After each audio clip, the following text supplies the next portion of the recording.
नमस्कार।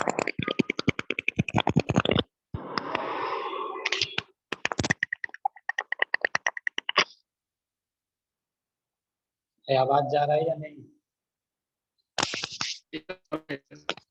Yes sir. Okay, कहाँ तक हो गया था?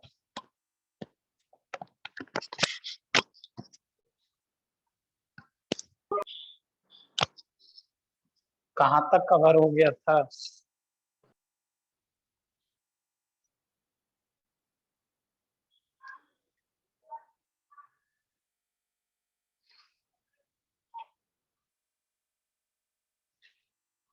केस 2 कराना है, geometrical isomerism.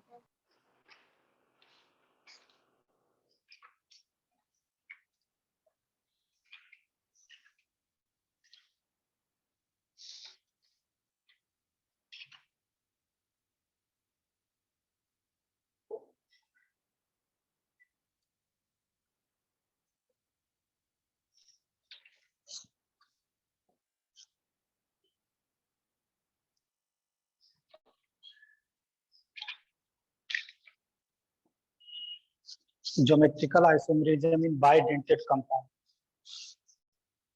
Geometrical isomerisms in bidentate compound. Bidentate.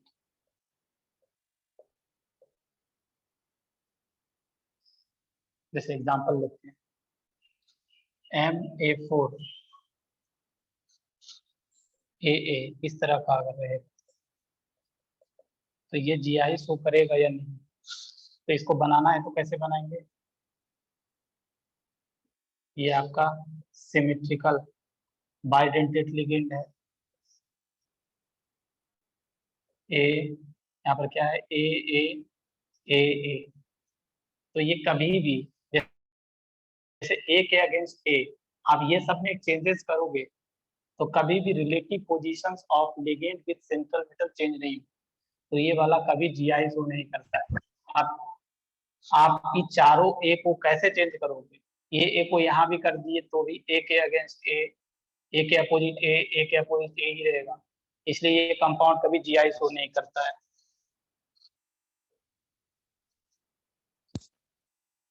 अगर A3 यहाँ पर ऐसा रहता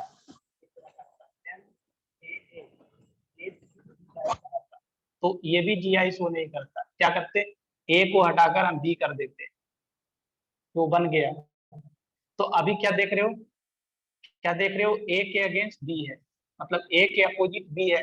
अगर हम ये बी को हटाकर यहां पर कर दिए, अगर हम ऐसा, यहाँ पर क्या था? ए था, यहाँ पर बी था। तो अभी हम क्या कर रहे हैं ना, ए के अगेंस्ट क्या है? ए के अपोजिट बी है, या ऐसे भी बोल सकते हैं एक, ये दोनों क्या है? ये दोनों एक दूसरे के रिस्पेक्ट में सीस है, सीस है, इसके रिस्पेक्ट में भी सीस है, इसके रिस्पेक्ट में भी सीस है, इसके रिस्पेक्ट में भी सीस है, और इसके रिस्पेक्ट में क्या है? ट्रांस है। अगर मैं इसको उठाकर यहाँ रख दूं, ए बी को यहाँ रख दूं, ए को यहाँ रख दूं, तो अभी क्या देखोगे? अभी भी वही सेम कॉन्फ़िगरेशन देखोगे ना, इसके रिस्पेक्ट में भी ये सीस, इसके जस्ट अपोजिट हो जाएगा, तो ये वाला भी जीआई शो नहीं करता है। अच्छा, ओहो, ये थोड़ा गलती हो गया।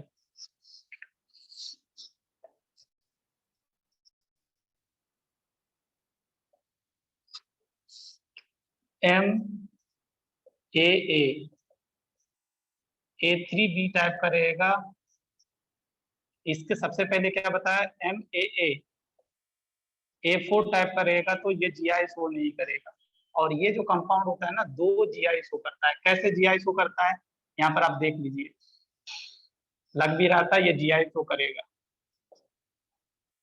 देखो ये बाइडेंटेट लिगेंड है, ये ए है, ए है, ए है, और ये बी है। तो आप क्या देख रहे हो यहाँ पर? आप देख रहे हो ए के अपोजिट बी है, ए और बी अपोजिट है। अगर हम दूसरा बनाएं तो दूसरा हम किस तरह बना सकते हैं? दूसरा हम इस तरह से एनालाइज कर सकते हैं, ये आपका सिमेट्रिक बाइडेंटेट लिगेंड है, यहाँ पर अभी क्या करेंगे ना, बी को यहाँ पर कर दिया, ए ए ए, इस तरह का। तो अभी क्या देख रहे हो, अभी आप देख रहे हो कि ये जो ए है और ये ए है और ये बी है, ये दोनों एक दूसरे के रिस्पेक्ट में सी है। ये दोनों इस अभी क्या था, ट्रांस था, ए और बी ट्रांस था। यहाँ पर क्या देख रहे हो, ए और बी एक दूसरे के रिस्पेक्ट में 6 है, इसलिए ये दो जीआई शो करेंगे, ये दो जीआई पॉसिबल है।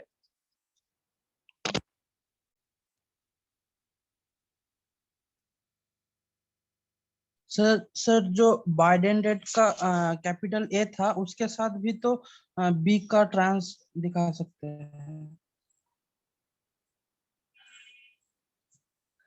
हेलो सर, आवाज नहीं आ रहा है सर। हेलो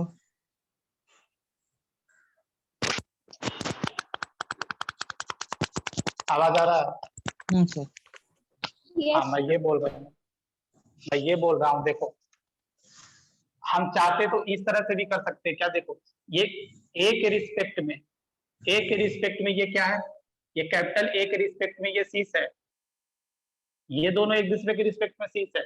बट यहाँ पर क्या देख रहे हो, ए और ये बी क्या है, ट्रांस है। आप 1000 तरीका से दिखाओ, मैं तो कोई एक रेफरेंस देकर आपको समझा रहा हूँ, यही दो पॉसिबिलिटी होगा। इसके अलावा अगर आप कोई करोगे तो रिपीटेशन होगा। ये इसके दोनों के अलावा आप कैसे भी देखो। अब यहाँ पर मैं बताना चाहता हूँ कि इसमें ये भी ऑप्टिकली इनएक्टिव होता है, ये भी ऑप्टिकली इनएक्टिव होता है। कैसे, हम ये प्लेन लेंगे, ये प्लेन, ऐसा प्लेन अगर कट कर देंगे, कल जो आप लोग प्लेन बोल रहे थे उसी प्लेन की बात कर रहे हैं, तो अभी क्या होगा, इसका मिरर इमेज ये, इसका मिरर इमेज ये, और ये ए और बी क्या होगा, कट जाएगा। अगर ऐसे काटेंगे तो बी भी कट जाएगा, ए भी कट जाएगा। सर एक और चीज सर, ये पहला डायग्राम में ए और बी सीस में तो है, उधर पहला में ए और बी, स्मॉल ए स्मॉल बी तो सीस में है,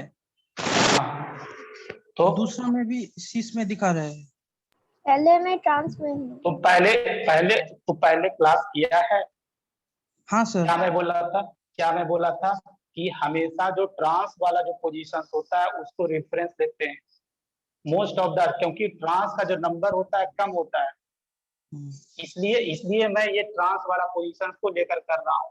अगर तुम इस तरह से ए और बी सीट लेना शुरू कर दोगे तो एक भी स्ट्रक्चर नहीं बन पाएगा, समझा? हाँ सर, तो थोड़ा सा कंफ्यूजन है सर। हाँ, इसलिए जो कम नंबर में होता है ना, इसलिए ट्रांस पोजीशंस को हमेशा पकड़ कर चलते हैं, हाँ, यूनिकनेस देखा करते हैं हमेशा। अदरवाइज उस तरह से तुम अगर कनेक्ट करना शुरू कर देगा तो एक ही स्ट्रक्चर में अपना पूरा दिन खराब कर देगा।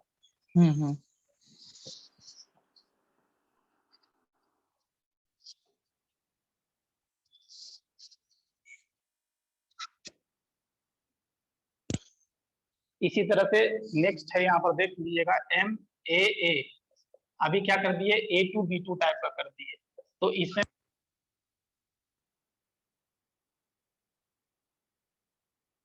सर साउंड नहीं आ रहा।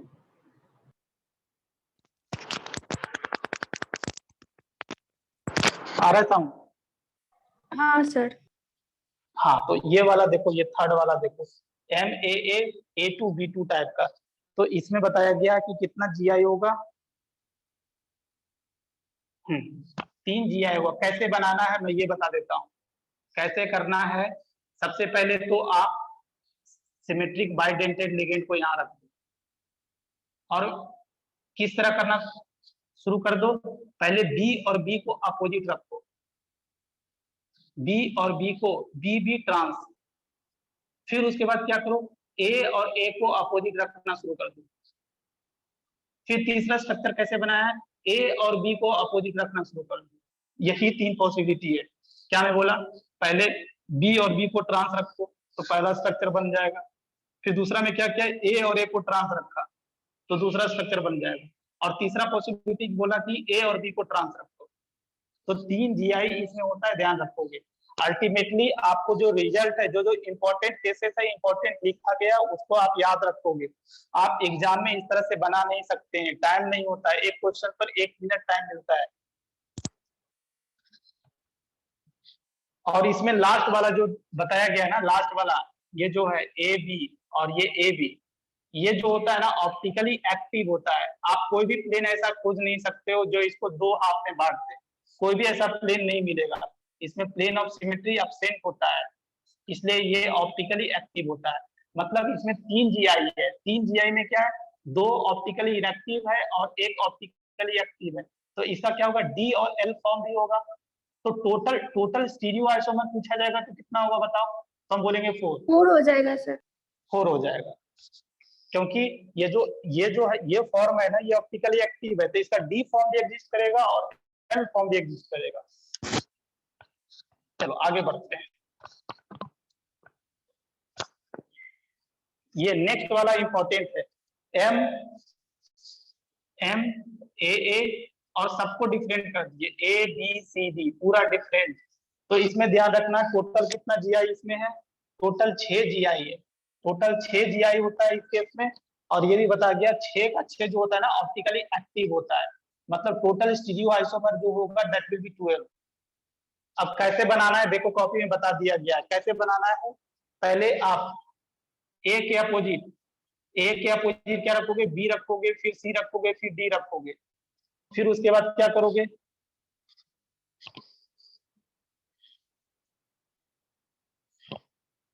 मैं क्या बोल रहा हूं, ये जो स्ट्रक्चर कैसे बनाओगे, एम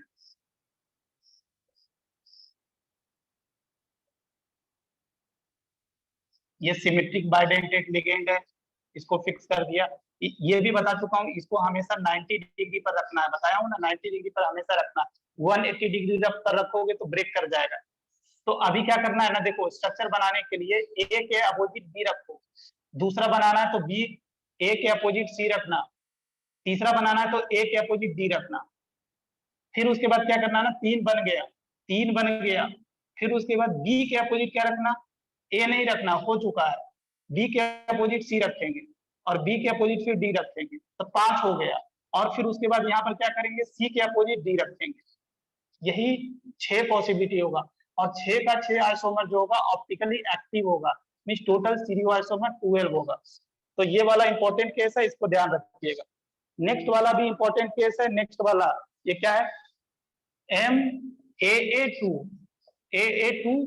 टू टाइप का, मतलब सिमेट्रिक बाइडेंटेड लिगेंड 2 है और ये क्या मोनो लिगेंड 2 है, तो इसका भी 2 आइसोमर होता है।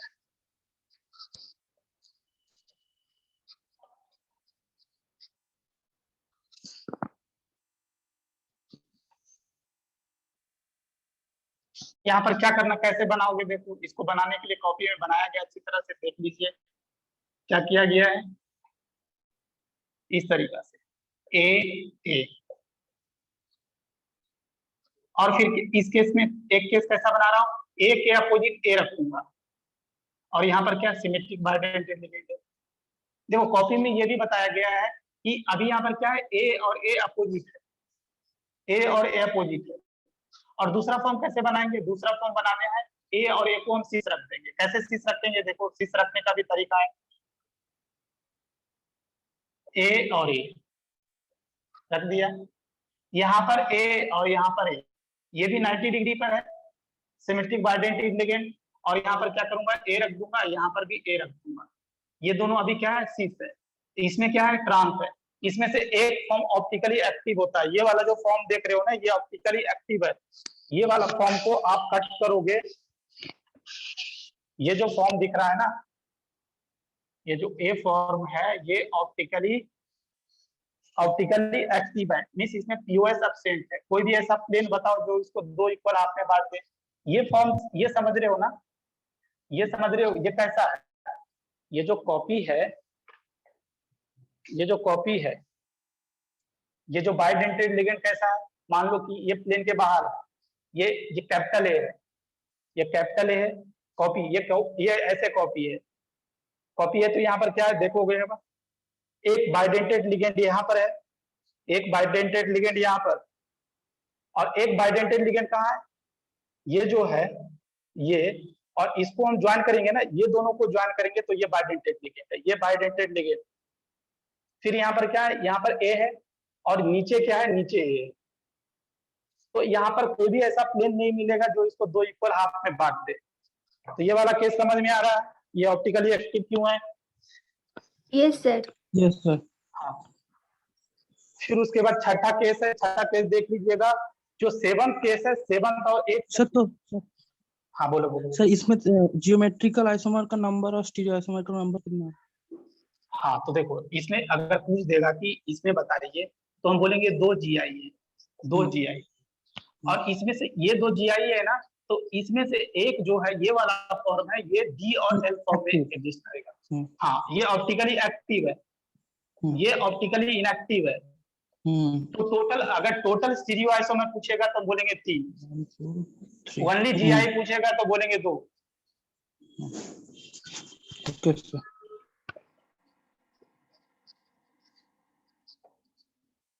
नेक्स्ट वाला केस देख लेना, लिख दीजिएगा, हम 7th केस बता रहे हैं। तो नेक्स्ट 6th केस भी है। तो अगर आपको 5th केस समझ आ दिए हैं तो 6th केस आपको ऑटोमेटिकली हो जाएगा।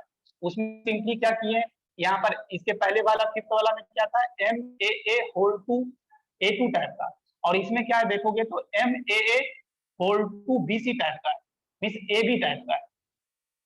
तो ये वाला देख लीजिएगा। हम नेक्स्ट केस बता रहे हैं जो कि इंपॉर्टेंट है, लिखा हुआ उसमें, उसको ध्यान ही रखिएगा।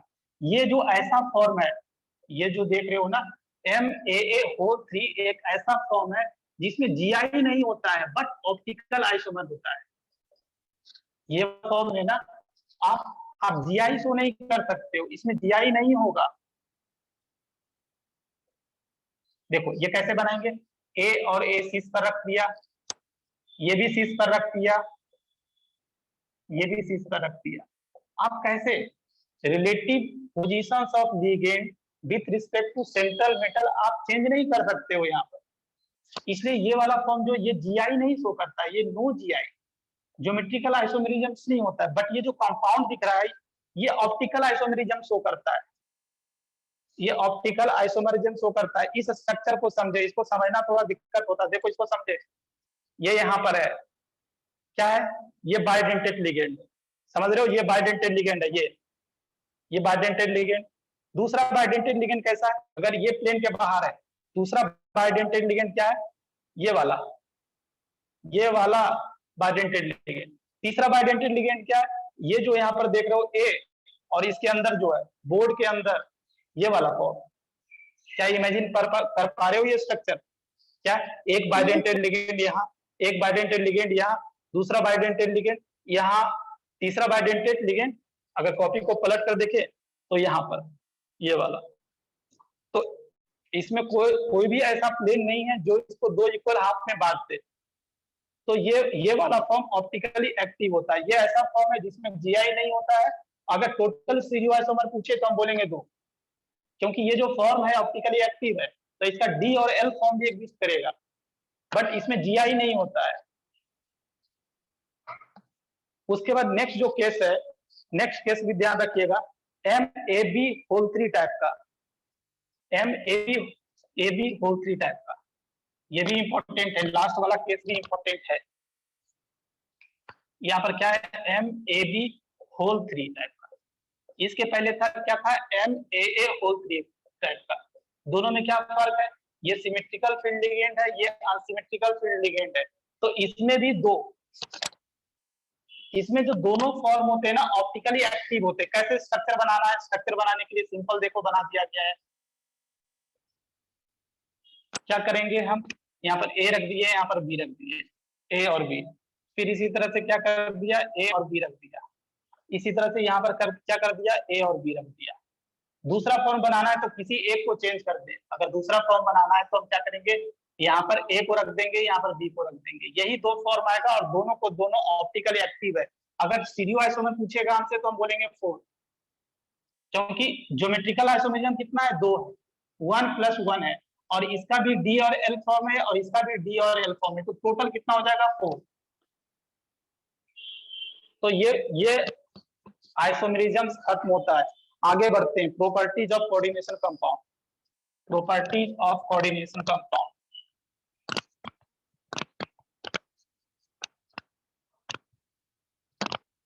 सर इसको NCERT से पढ़ना है क्या? नहीं, एनसीईआरटी, ये जो कोऑर्डिनेशन कंपाउंड का हम नोट्स दे दिए है ना, ये अगर इतना कर लेते हो, मॉड्यूल बना लेते हो, तो एनसीईआरटी भी पढ़ने की जरूरत नहीं है।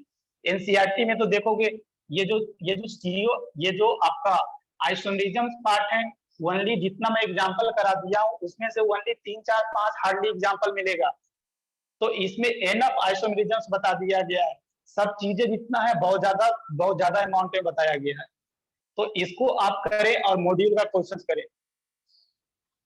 Okay sir. ओके, अब इसमें बता रहा हूं कि properties of coordination compound. Coordination compound का प्रॉपर्टी, पहला प्रॉपर्टी है, ये जो कोऑर्डिनेशन कंपाउंड होते हैं कलर एग्जिबिट करते हैं। देखो पूरे ऑर्गेनिक केमिस्ट्री में, पूरे केमिस्ट्री में मैं बोल रहा हूँ, पूरे केमिस्ट्री में कलर एग्जिबिट करने का 4 रीजन है। यहीं पर समझ लो, ये पूरे ऑर्गेनिक केमिस्ट्री में कोई भी कंपाउंड कलर एग्जिबिट करता है, उसका 4 रीजन हो सकता है। या तो पहला रीजन है, या तो डीडी ट्रांजिशन होगा जो कि अभी बता रहे हैं। दूसरा रीजन होता है चार्ज ट्रांसफर की वजह से भी कलर एग्जिबिट होता है। तीसरा रीजन होता है पोलराइजेशन की वजह से भी कलर एग्जिबिट होता है, मैं ये बता चुका हूँ, ये बताया हूँ, केमिकल बॉन्डिंग। चौथा रीजन क्या होता है, HUMO से LUMO, इलेक्ट्रॉन का ट्रांसफर होता है, उसके वजह से भी कलर एग्जिबिट होता है। तो चारों जो यहाँ पर कलर एग्जिबिट करने का रीजन है, चारों मैं यहाँ पर समझा देता हूँ। तो सबसे पहले हम शुरू करेंगे डीडी ट्रांजिशन से। डीडी ट्रांजिशन, तो डीडी ट्रांजिशन क्या होता है? डीडी ट्रांजिशन हम लोग जानते हैं, कोऑर्डिनेशन कंपाउंड में लिगेंड की वजह से जो आपका मेटल्स का डी ऑर्बिटल्स होता है, ये 2 पार्ट में स्प्लिट कर जाता है। मेटल्स का डी ऑर्बिटल 2 पार्ट में स्प्लिट कर जाता है।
तो देखो, जैसे आपके कॉपी में एक एग्जांपल दिया है कि थैलियम Tl3+ थैलियम। अगर मैं इसका कॉन्फ़िगरेशन लिखने जाऊं तो क्या होगा, आर्गन, इसमें कितना, इसका एटॉमिक नंबर कितना, स्कैंडियम टाइटेनियम, ये कितना, स्कैंडियम टाइटेनियम कितना होता है, 22 होता है। 22। अगर 3 इलेक्ट्रॉन्स निकल गया तो क्या हो जाएगा बताओ, 3d1, यही होगा कॉन्फ़िगरेशन। ये स्कैंडियम का कॉन्फ़िगरेशन, स्कैंडियम 3+ का कॉन्फ़िगरेशन है। तो अभी यहाँ पर समझे, अगर कोई लिगेंड आएगा तो ये जो मेटल का डी ऑर्बिटल्स है, ये 2 पार्ट में स्प्लिट कर जाता था। अगर ऑक्टाहेड्रल कॉम्प्लेक्स है तो नीचे क्या होता था, T2G होता था, ऊपर EG होता था। ये इस तरह से स्प्लिट कर जाता है। और ये थैलियम का ये जो कॉम्प्लेक्स भी लिखा गया है, TI वाटर हो 6, ऐसा है कॉम्प्लेक्स। ये कॉम्प्लेक्स इस तरह का है, ये 3+ है, तो इसलिए थैलियम पर +3 चार्ज और इसका कॉन्फ़िगरेशन 3d1। तो अभी क्या देख रहे हो कि इस मेटल्स के T2G में 1 इलेक्ट्रॉन है। तो अभी क्या होगा, ये हम जानते हैं मेटल का जो डी ऑर्बिटल्स है, ये 2 पार्ट में स्प्लिट हो गया है, T2G और EG में। तो अगर इस इलेक्ट्रॉन के ऊपर बाहर से अगर सनलाइट गिरे मीन्स कुछ ना कुछ वेवलेंथ अगर इसके ऊपर गिरेगा तो ये इलेक्ट्रॉन क्या होगा, एक्साइट होकर Eg में चला जाएगा, Eg में चला जाएगा, और ये एक्साइटेड स्टेट में ज्यादा देर तक रहेगा नहीं, ये तुरंत क्या होगा, एक्साइटेड स्टेट से जंप करके फिर से ग्राउंड स्टेट में आएगा। जब ये ग्राउंड स्टेट में आएगा तो क्या होगा, कुछ ना कुछ वेवलेंथ इमिट करेगा, और इसी वेवलेंथ, अगर ये वेवलेंथ आपका विजिबल रीजन में आता है तो then that compound will exhibit colour. क्या समझ आ रहा है, कलर एग्जिबिट करने के क्या रीजंस है? लिगेंड की वजह से, लिगेंड की वजह से मेटल का डी ऑर्बिटल दो पार्ट में स्प्लिट कर गया, और इसके T2G में एक इलेक्ट्रॉन है, सनलाइट आया, ये इलेक्ट्रॉन एनर्जी लेकर एक्साइट हो गया और Eg में चला गया। जब ये Eg से फिर से ग्राउंड स्टेट में T2G में आ जाएगा, it will emit certain wavelength, अगर that wavelength will come in visible region then it will exhibit colour. क्या ये रीजन समझ में आ रहा है, क्या डी ट्रांजिशन से कैसे कलर एग्जिबिट होता है? Yes sir.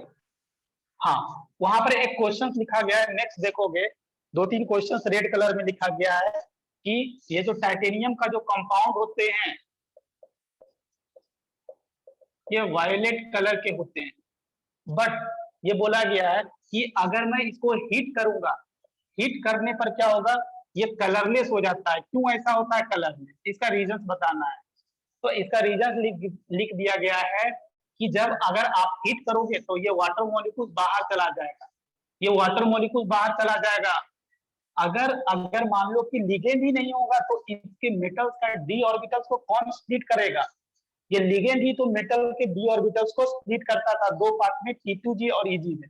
अगर हीट करेंगे तो क्या होगा, हीट करेंगे लिगेंड चला जाएगा, लिगेंड चला जाएगा तो मेटल्स का डी ऑर्बिटल स्प्लिट नहीं होगा, अगर मेटल्स का डी ऑर्बिटल स्प्लिट नहीं होगा तो ये कलर एग्जिबिट नहीं करेगा, इसलिए कलरलेस होता है। इसी तरह दूसरा क्वेश्चन देखोगे, ये जो एनहाइड्रस कॉपर सल्फेट है, एनहाइड्रस कॉपर सल्फेट, ये क्या होता है, कलरलेस होता है। क्यों कलरलेस होता है एनहाइड्रस कॉपर सल्फेट? क्योंकि इसमें अभी लिगेंड प्रेजेंट नहीं है। एक्चुअली जो आपका ब्लू विट्रोल देखोगे तो कॉपर सल्फेट पेंटाहाइड्रेट, इसी को ब्लू विट्रोल बोलते हैं, इसका कलर ब्लू होता है। इसको कॉम्प्लेक्स फॉर्म में लिखना सिखाया था, कैसे लिखते थे, copper H2O4 SO4 dot water. मतलब यहाँ पर जो अगर ये एक्वस फॉर्म में होगा, ये कॉपर सल्फेट अगर एक्वस फॉर्म में होगा तो क्या होगा, वाटर, लिगेंड होगा, लिगेंड होगा, स्प्लिटिंग होगा, मेटल्स का डी ऑर्बिटल स्प्लिट होगा, इलेक्ट्रॉन्स का लोअर T2G से Eg में जंप होगा, जंप करने से क्या होगा, ये कुछ ना कुछ कलर, ब्लू कलर एग्जिबिट करता है। But anhydrous copper sulphate is colourless. Why it is colourless? क्योंकि एनहाइड्रस कॉपर सल्फेट में लिगेंड एब्सेंट है, लिगेंड एब्सेंट है तो मेटल्स का, कॉपर का डी ऑर्बिटल्स का स्प्लिटिंग नहीं होगा, इसलिए ये कलर एग्जिबिट नहीं करेगा। इसी तरह एक और क्वेश्चन लिखा गया है कि red colour of ruby, red colour of ruby Al2O3 जो होता है is due to presence of Cr3+। तो इसको भी ध्यान रखिएगा। एक नोट में और बातें लिखा गया है,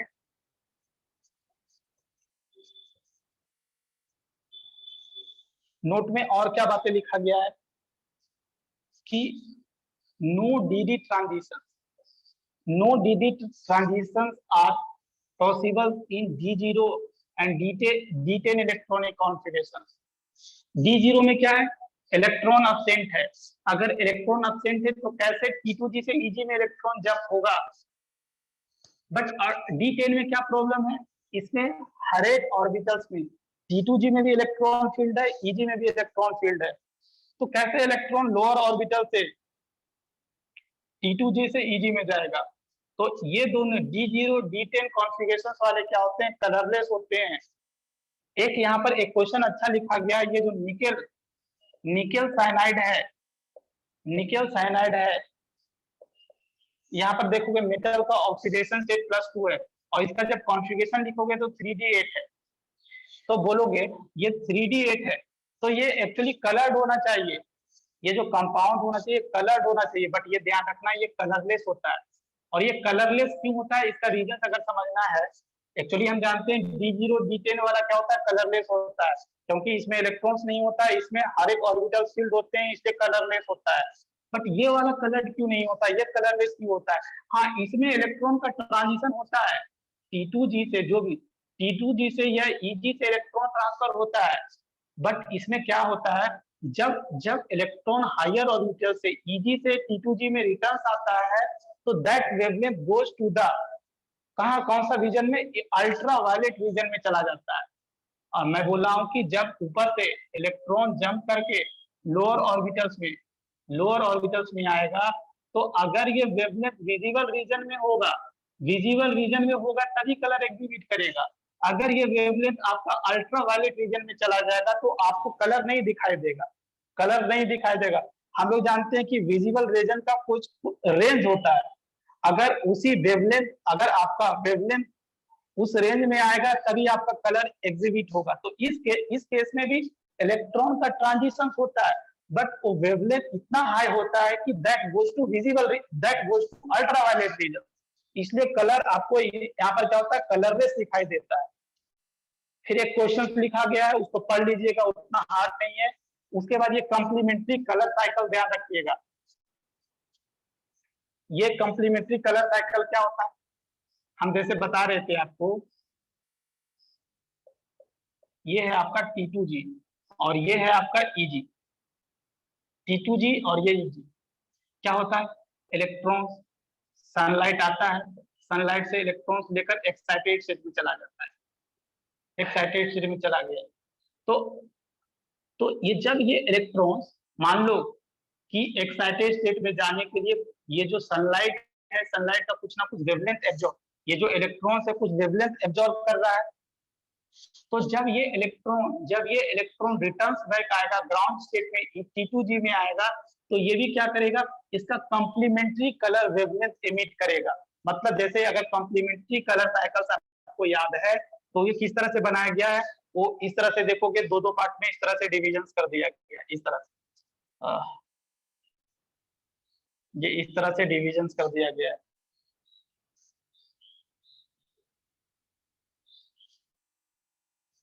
जो भी है इसमें इस तरह से अरेंजमेंट किया गया। देखो हम जानते हैं विबग्योर, जानते हैं विबग्योर,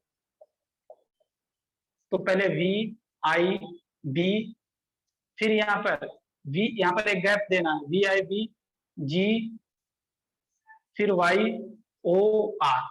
यहाँ पर एक पर्पल कलर एडिशनल याद रखना है, और यहाँ पर ब्लू और ग्रीन होगा, और यहाँ पर येलो ग्रीन होगा। ये कलर याद रखना है। ये जो कॉम्प्लीमेंट्री कलर साइकिल्स याद रखने से क्या होगा, मान लो कि यहाँ पर क्या, कैसे ये कॉम्प्लीमेंट्री कलर साइकिल को समझते हैं। मान लो कि कोई रेड कलर, ये जो सनलाइट से ये जो इलेक्ट्रॉन्स है ना, T2G वाला इलेक्ट्रॉन, अगर मान लो कि रेड कलर एब्जॉर्ब करता है, तो जब ये ऊपर से हायर एक्साइटेड स्टेट से ग्राउंड स्टेट में आएगा, तो इसके करस्पॉन्डिंग क्या, ब्लू ग्रीन कलर का आपको दिखाई देगा। ये होता है कॉम्प्लीमेंट्री कलर साइकिल। तो इसी तरह से उसको देख लीजिएगा, रेड तो ब्लू ग्रीन, ये कॉम्प्लीमेंट्री कलर साइकिल समझ में आ रहा है ना? Yes sir. Okay yes sir. अब यहाँ पर ये विजिबल रेज वाला देख, आजकल क्वेश्चन इस तरह का पूछना शुरू कर दिए। इस तरह का क्वेश्चन सर, क्या वो कॉपी नहीं हुआ था? कॉपी नहीं हुआ था, मैं ऑलरेडी नोट्स दे चुका हूँ। आप ग्रुप में देखना, मैं ऑलरेडी नोट्स प्रोवाइड कर चुका हूँ। मैं यहाँ पर नोट्स नहीं लिखवा रहा हूँ, मैं चीजें समझा रहा हूँ। सब चीज कॉपी में ऑलरेडी आपको दिया गया है, उससे एक बार देख लीजिएगा। Okay sir.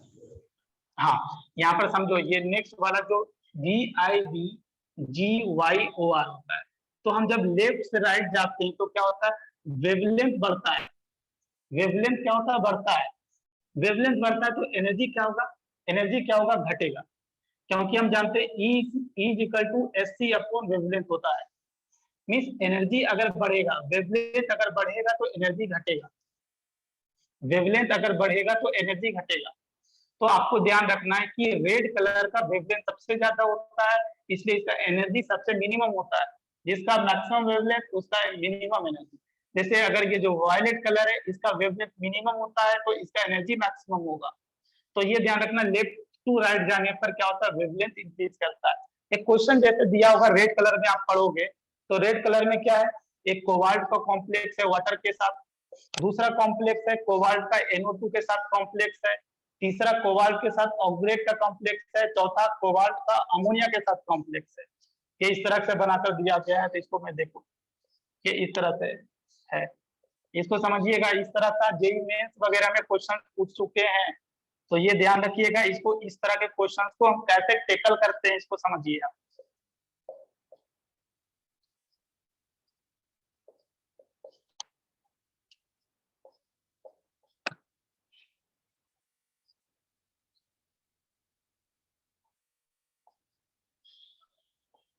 ये 4 कॉम्प्लेक्स है और इसमें पूछा है कि which of the following will absorb minimum wavelength. Minimum wavelength, ये चारों कॉम्प्लेक्स में कौन सा वो कॉम्प्लेक्स है जो मिनिमम वेवलेंथ को एब्जॉर्ब करता है, ये बताना है। तो कैसे टेकल करते हैं इसको समझो। मिनिमम वेवलेंथ का मतलब होता है एनर्जी मैक्सिमम होगा, एनर्जी मैक्सिमम होगा, यहाँ पे बताया। एनर्जी मैक्सिमम का मतलब होता है, यहाँ समझो, एनर्जी मैक्सिमम का मतलब होता है ये crystal field splitting energy high होगा, और crystal field splitting energy high होने का मतलब होता है स्ट्रॉन्ग फील्ड लिगेंड होगा। क्या ये समझ में आता है? Minimum wavelength, maximum energy means crystal field splitting energy high. Crystal field splitting energy high मतलब स्ट्रॉन्ग फील्ड लिगेंड। मतलब आपको ढूंढना है ये चारों कॉम्प्लेक्स में से किसमें सबसे स्ट्रॉन्ग फील्ड लिगेंड है that will absorb minimum wavelength. तो यहाँ पर देखिएगा, देखो हम बोले हैं कान, नाक और हाथ, सही है ना? कान, नाक और हाथ। कान, नाक वाला strong field ligand, strong field ligand. तो ये तो ऐसे ही कैंसर हो गया, वाटर है, ऑक्सीजन वाला है, फिर उसके बाद ये भी ऑक्सीजन वाला है। या तो ये होगा या तो ये होगा। जब स्पेक्ट्रोकेमिकल सीरीज देखोगे तो ये स्ट्रॉन्ग फील्ड लिगेंड है इसके कंपैरिजन में, अमोनिया के कंपैरिजन में। तो ये वाला this complex will absorb minimum energy, minimum energy यही होगा, यही वाला कॉम्प्लेक्स होगा। तो ये क्या, ये समझ में आ गया? Yes sir. हाँ, उसके बाद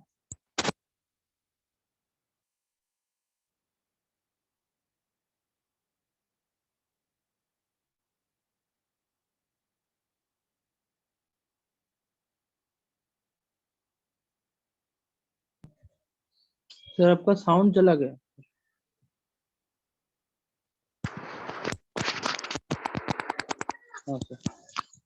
हाँ, तो अभी दूसरा रीजन ये भी बहुत ज्यादा इंपॉर्टेंट, चार्ज ट्रांसफर। ये भी एग्जाम में पूछा हुआ क्वेश्चन है। तो चार्ज ट्रांसफर जैसे कुछ एग्जांपल लूं मैं, दिस वन इज, इसको हम बोलते हैं पर मैग्नेट, इसको बोलते हैं डाइक्रोमेट, इसको बोलते हैं क्रोमेट आयन, इसको क्रोमेट आयन बोलते हैं। इसको एक और है दैट इज क्रोमाइल क्लोराइड होता है। ये सब कलर्ड होता है, ये सब कलर्ड होता है। ये सब कॉन्फ़िगरेशन देखोगे ना, जैसे इसका कॉन्फ़िगरेशन देखोगे तो D0, ये मैग्नीज का कॉन्फ़िगरेशन D0 आएगा, यहाँ पर भी D0 आएगा, यहाँ पर भी D0 आएगा। तो अभी यहाँ पर बोलोगे इसके d ऑर्बिटल्स में तो इलेक्ट्रॉन्स नहीं है, फिर भी ये कंपाउंड, जैसे आपको ये अगर याद हो तो ये पर्पल कलर का होता है, ये जो कलर होता है इसका ऑरेंज कलर का होता है, ये जो कलर होता है येलो कलर का होता है। तो ये कलर्ड क्यों है? इसके डी में 0 इलेक्ट्रॉन्स है, तब पर भी ये कलर्ड है। तो दूसरा रीजन है चार्ज ट्रांसफर की वजह से भी कलर एग्जिबिट करता है, चार्ज ट्रांसफर के वजह से भी कलर एग्जिबिट होता है। कैसे, इसको समझो आप। इसमें एक्चुअली क्या होता है, ये मैग्नीज है, मैग्नीज का देखोगे तो +7 ऑक्सीडेशन स्टेट है, और यहाँ पर ऑक्सीजन देखोगे O2- है। तो ये क्या होता है ना, ऑक्सीजन से एक इलेक्ट्रॉन का ट्रांसफर होता है मैग्नीज की तरफ। जब ये ट्रांसफर होगा तो क्या होगा, मैग्नीज +6 में चला जाएगा और ऑक्सीजन O-1 में चला आएगा। तो इन इलेक्ट्रॉन की ट्रांसफर की वजह से ये क्या होता है, ये पर्पल कलर का होता है। यहाँ पर देखो क्रोमियम +6 में है, ऑक्सीजन -2 में। तो ऑक्सीजन से क्रोमियम की तरह इलेक्ट्रॉन ट्रांसफर होने की वजह से ये ऑरेंज कलर का होता है। तो दूसरा रीजन चार्ज ट्रांसफर की वजह से भी कलर एग्जिबिट होता है। तो ये भी बात ध्यान रखना है। फिर एक थर्ड रीजन है that one is polarisation. Third region is polarisation. ये थर्ड रीजन है पोलराइजेशन। पोलराइजेशन की वजह से भी कलर एग्जिबिट होता है। ये क्या होता है इसको समझे।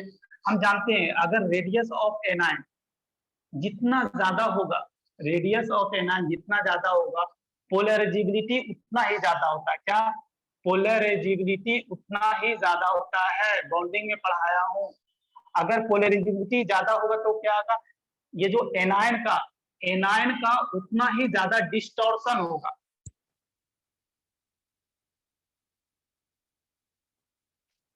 सर साउंड नहीं आ रहा। साउंड नहीं आ रहा है। हाँ आ रहा है। Yes sir. हाँ मैं बोल रहा हूँ कि एनायन का साइज जितना बड़ा होगा, पोलराइजेबिलिटी उतना ही ज्यादा होगा। पोलराइजेबिलिटी ज्यादा होना मतलब क्या? एनायन का, ये जो एनायन का उतना ही ज्यादा डिस्टॉर्शन होगा। डिस्टॉर्शन होने से क्या होता है? कोवेलेंट कैरेक्टर डेवलप होता है। कोवेलेंट कैरेक्टर डेवलप होता है।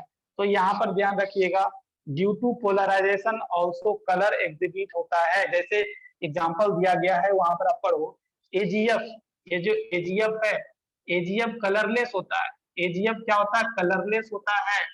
बट अगर मैं एजीआई की बात करूं तो एजीआई येलो कलर का होता है। तो यहाँ पर क्या होता है बेसिकली, यहाँ पर एनायन का साइज बड़ा होने की वजह से, एनायन का साइज बड़ा होने की वजह से इसका डिस्टॉर्शन बहुत ज्यादा होता है। डिस्टॉर्शन ज्यादा होगा इसलिए इसका कलर येलो होता है। यहाँ पर F माइनस का साइज छोटा है, कम डिस्टॉर्शन, कम कोवेलेंट कैरेक्टर, इसलिए कलरलेस। जैसे एक और एग्जांपल दिया गया है, PbF2 कलरलेस होता है, बट यही PbI2 देखोगे कलर्ड होता है। यहाँ पर भी एनायन का बड़ा साइज होने की वजह से डिस्टॉर्शन होगा। डिस्टॉर्शन होने की वजह से मोर कोवेलेंट कैरेक्टर, इसलिए क्या होगा? ये कलर्ड होता है और ये येलो कलर का होता है। तो ये तीसरा रीजन आपको समझ में आना चाहिए, due to polarisation also colour will exhibit. चौथा है, चौथा रीजन क्या है? इलेक्ट्रॉन का transfer from HUMO to LUMO। अब ये क्या होता है इसको समझ लो, वहां लिखा हुआ देखो, HOMO highest occupied molecular orbital. मैं आपको मॉलिक्यूलर ऑर्बिटल डायग्राम बनाने बताया था, हाईएस्ट ऑक्यूपाइड मॉलिक्यूलर ऑर्बिटल। और इसका मतलब क्या होता है? Lowest unoccupied molecular orbital. मान लो क्या है, ये क्या है? HOMO है, HOMO है, हाईएस्ट ऑक्यूपाइड मॉलिक्यूलर ऑर्बिटल। इसमें एक इलेक्ट्रॉन है, और ये है लोएस्ट अनऑक्यूपाइड मॉलिक्यूलर ऑर्बिटल, इसमें इलेक्ट्रॉन्स नहीं है। तो क्या होगा? जब सनलाइट आएगा तो ये इलेक्ट्रॉन को HUMO से इलेक्ट्रॉन क्या होगा? एक्साइट होकर LUMO में चला जाएगा। LU ये क्या है? इसमें लोएस्ट अनऑक्यूपाइड मॉलिक्यूलर ऑर्बिटल है। जब इसमें इलेक्ट्रॉन जाएगा और फिर ये एक्साइटेड स्टेट से जब फिर रिटर्न बैक ग्राउंड स्टेट में आएगा तो क्या होगा?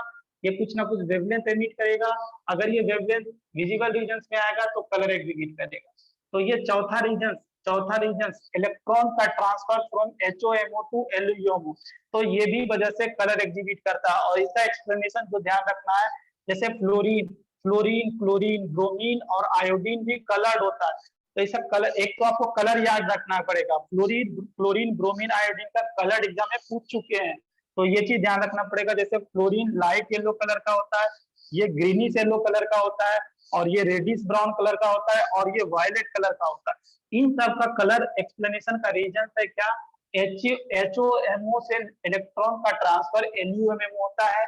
जब फिर LUMO से इलेक्ट्रॉन रिटर्न बैक आता है तो कुछ ना कुछ वेवलेंथ एमिट करता है, और उसी करस्पॉन्डिंग आपको कलर दिखाई देगा। तो ये चारों रीजन आपको समझ में आ जाना चाहिए। कलर, ये जो कलर एग्जिबिट का जो रीजन होता है, तो ये भी समझ में आ गया ना, ये चौथा रीजन।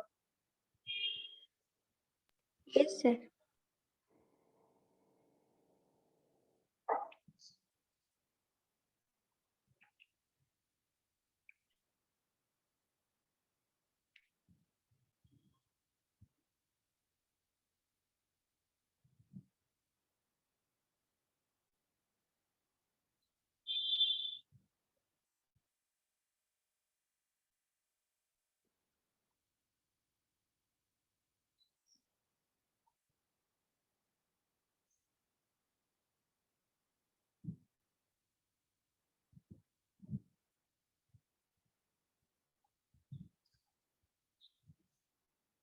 चलो उसके बाद मैग्नेटिक बिहेवियर को आप देख लीजिएगा, मैग्नेटिक बिहेवियर में ऐसा कुछ नहीं है जो कि आप नहीं जानते।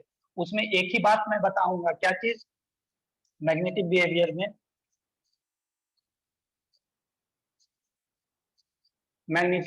में कुछ बताने वाली बात नहीं है। मैग्नेटिक बिहेवियर खाली एक चीज ध्यान रखिएगा इसमें, अगर मान लो किसी भी कंपाउंड का डाइपोल मोमेंट अगर ऐसा दिया है 1.73 बोर मैग्नेटॉन, तो इसमें ध्यान रखना कि इसमें नंबर ऑफ अनपेयर्ड इलेक्ट्रॉन पूछेगा ना, तो ये वाला, ये इंटीजर देख लेना, इस डेसिमल के आगे का नंबर देख लेना, नंबर ऑफ अनपेयर्ड इलेक्ट्रॉन 1 होता है। तो ये टेक्निक ध्यान रखना, यही इसमें इंपॉर्टेंट है। जैसे मान लो कि डाइपोल मोमेंट किसी का 5.2 दिया हुआ है, 92 है, तो आप क्या करोगे, इसमें अगर नंबर ऑफ अनपेयर्ड इलेक्ट्रॉन पूछेगा तो क्या बोलेंगे हम? 5 बोलेंगे। तो ये ध्यान रखिएगा, यही इसमें इंपॉर्टेंट है। और मैग्नेटिक मोमेंट, पैरामैग्नेटिक क्या होता है, डायमैग्नेटिक क्या होता है, ये सब आपको ऑलरेडी आता है। फिर ये मैग्नेटिक मोमेंट कौन कौन सा फैक्टर्स पर डिपेंड करता है, तो कॉपी में अच्छी तरह से लिखा गया, उसको आप पढ़ लीजिएगा। 4 फैक्टर्स है। Oxidation state of central metal atom, question check कराया गया है, आपको ओनली कॉन्फ़िगरेशन लिखना आता है, वहां पर चेक करोगे हो जाएगा। दूसरा है electronic configuration of central metal atom, फिर नंबर ऑफ लिगेंड, और चौथा नेचर ऑफ लिगेंड, तो वो भी कर लोगे। उसके नीचे एक क्वेश्चन दिया गया है, उसको भी पढ़ लोगे। मैग्नेटिक बिहेवियर आपको समझ में आ जाएगा। आगे इसको मैं समझाऊंगा, स्टेबिलिटी ऑफ कॉम्प्लेक्स, ये थोड़ा समझने वाला है। Stability of the complex, stability of complex. देखो, तो ये भी समझा चुका हूं कि स्टेबिलिटी कांस्टेंट क्या होता है। स्टेबिलिटी कांस्टेंट क्या होता है, जिसको हम बीटा एन से डिनोट करते हैं, इसको हम फॉर्मेशन कांस्टेंट भी बोलते हैं। तो कोई भी कॉम्प्लेक्स इस तरह का बताए थे एक बार, मान लो कॉम्प्लेक्स है Mn प्लस प्लस लिगेंड, ये अगर इस तरह का बना रहा है, तो इसी रिएक्शन का इक्विलिब्रियम कांस्टेंट को बीटा एन बोलते हैं, स्टेबिलिटी कांस्टेंट बोलते हैं, या फॉर्मेशन कांस्टेंट बोलते हैं। इसका जो Bn का वैल्यू लिखोगे या Kf का वैल्यू लिखोगे, कैसे लिखोगे? MLn plus minus n upon क्या लिखेंगे? Mn प्लस फिर ligand to the power n, इसी फॉर्म में हम इसको रिप्रेजेंट करेंगे। ये भी बता चुका हूं कि जितना ज्यादा Bn का वैल्यू हाई होगा, ये कॉम्प्लेक्स उतना ही ज्यादा स्टेबल होगा। जितना ज्यादा Kf का वैल्यू हाई होगा, Bn का वैल्यू हाई होगा, कॉम्प्लेक्स आपका उतना ही ज्यादा स्टेबल होगा। अब यहाँ पर एक चीज ध्यान रखना, एक होता है इनस्टेबिलिटी कांस्टेंट होता है, एक स्टेबिलिटी कांस्टेंट और एक इनस्टेबिलिटी कांस्टेंट, उसको हम Kd से रिप्रेजेंट करते हैं। Kd से रिप्रेजेंट करते हैं, तो Kd is equal to what? 1 upon Kf। Kd का वैल्यू, ये ध्यान रखना, Kd का वैल्यू जितना लो होगा, Kf का वैल्यू उतना ही हाई होगा। अगर Kf का वैल्यू हाई होगा तो क्या होगा? कॉम्प्लेक्स उतना ही ज्यादा स्टेबल होगा, कॉम्प्लेक्स उतना ही ज्यादा स्टेबल होगा। यहाँ पर एक एग्जांपल कैसे कॉम्प्लेक्स फॉर्म होता है उसको एक बताया गया है। तो जैसे बताया गया उसको मैं लिख देता हूँ, समझाने की कोशिश करता हूँ, क्योंकि एनसीईआरटी बुक में भी है। एक मान लो कि लिगेंड है MH2O whole N, MH2O whole N, ये इस तरह से प्लस माइनस n लिखा हुआ है, प्लस लिगेंड। अब ये क्या होता है, देखो, ये जो मेटल्स है, आप इसको चाहो तो Mn प्लस से भी रिप्रेजेंट कर सकते हो, या आप चाहो, क्योंकि मेटल्स को हम पानी में डाले होंगे ना, तो एक्वस फॉर्म में ये क्या करता है, मेटल्स वाटर के साथ मिलकर ये कॉम्प्लेक्स बना लेता है। तो हम चाहें तो मेटल्स को इस तरह से Mn प्लस के फॉर्म में रिप्रेजेंट कर सकते हैं, और अगर मेरा मन होगा कॉम्प्लेक्स के फॉर्म में रिप्रेजेंट करने का, तो हम इसको इस फॉर्म में भी इसको हम रख सकते हैं, इसको हम रिप्रेजेंट कर सकते हैं। तो जब क्या होगा, ये लिगेंड से जब रिएक्ट करेगा, ये बेसिकली क्या हो रहा है, एसिड बेस रिएक्शन हो रहा है। लिगेंड और मेटल्स के पास एसिड बेस रिएक्शन हो रहा है, तो ये क्या होगा, इन दोनों में रिएक्शन होगा। ये लिगेंड इस कॉम्प्लेक्स के अंदर चलाएगा और यहाँ से एक वाटर मॉलिक्यूल्स निकलकर बाहर चलाएगा। इस क्या बोलना चाहता हूँ, मेटल्स, ये वाटर कितना हो जाएगा, N-1, और लिगेंड आ जाएगा अंदर, और ये N+ और प्लस वाटर। इसके इक्विलिब्रियम कांस्टेंट को क्या बोला गया, बीटा एन बोला गया। इसी तरह सेकंड वाला क्या होगा, ये जो मेटल्स है H2O N-1 और लिगेंड N+, फिर एक और दूसरा लिगेंड से रिएक्ट करेगा, क्या होगा, ये लिगेंड ये अंदर चलाएगा और अंदर का एक वाटर मॉलिक्यूल निकलकर बाहर चलाएगा, मींस क्या हो जाएगा, वाटर N-2 और लिगेंड 2, और ये क्या हो जाएगा, प्लस वाटर। इसके इक्विलिब्रियम कांस्टेंट को बीटा 2 बोला। इसी तरह से ऐसा चलता जाएगा। लास्ट वाला लिखा गया है M, ये जो लिगेंड होगा, लिगेंड क्या हो जाएगा, M लिगेंड जो हो जाएगा N-1 हो जाएगा, और ये वाटर 1 हो जाएगा। लास्ट स्टेप में ये जो लास्ट स्टेप ऐसे चलता जाएगा ना, तो इसी फॉर्म में ये रहेगा ना। फिर से क्या होगा, लिगेंड आएगा, ये लिगेंड यहाँ पर चलाएगा और ये वाटर यहाँ वाला भी निकल कर चलाएगा। लास्ट वाला क्या होगा, ML N टाइप का हो जाएगा और फिर प्लस वाटर। इसके इक्विलिब्रियम कांस्टेंट को बीटा एन बोला। अगर सबको हम ऐड करेंगे तो क्या होगा, ये वाला बचेगा और टोटल लिगेंड NL हो जाएगा, और ये पूरा, ये तो इसके साथ कैंसल, ये भी इसके साथ कैंसल, ऐसा कैंसल होता जाएगा, और लास्ट में क्या बचेगा, MLN प्लस माइनस N। और इसके इक्विलिब्रियम कांस्टेंट को हम क्या बोल देंगे, इसके इक्विलिब्रियम कांस्टेंट को बीटा एन बोल देंगे, इसके इक्विलिब्रियम कांस्टेंट को बीटा एन बोल देंगे हम। तो हम लोग जानते हैं ये जो बीटा एन होगा दैट इज इक्वल टू, ये सब कॉम्प्लेक्स को क्या किया है आपने, ऐड किया है, ये सब रिएक्शंस को ऐड किया है, तो इसके इक्विलिब्रियम कांस्टेंट क्या होगा, मल्टीप्लिकेशंस में हो जाता है। याद है आयनिक इक्विलिब्रियम में पढ़े थे आप कि अगर इस रिएक्शंस को एडिशन करते हैं तो इसके इक्विलिब्रियम कांस्टेंट जो होता है that will goes into multiplications. तो इसी तरह जो इसका बीटा एन होगा that will beta 1 into beta 2 plus into beta 3 so on, इसी तरह से ये बढ़ता जाएगा। क्या ये समझ में आ रहा है ये वाला कैसे हो रहा है? Yes sir. हाँ, उसके बाद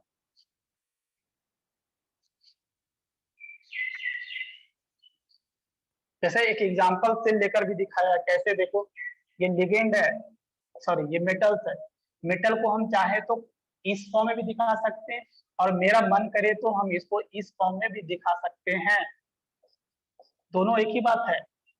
यहाँ पर हम ये दिखा रहे हैं कि एक एक्वस मीडियम है, यहाँ पर हम इसको, यहाँ पर भी मेटल +1 ऑक्सीडेशन स्टेट में, तो हम चाहे तो इसको इस तरह से भी रिप्रेजेंट कर सकते हैं, और हम चाहे तो इसको नीचे कॉम्प्लेक्स के फॉर्म में भी रिप्रेजेंट कर सकते हैं। अगर ये अमोनिया के साथ रिएक्ट करता है तो क्या बनाता है, ये कॉम्प्लेक्स बनाया AgNH3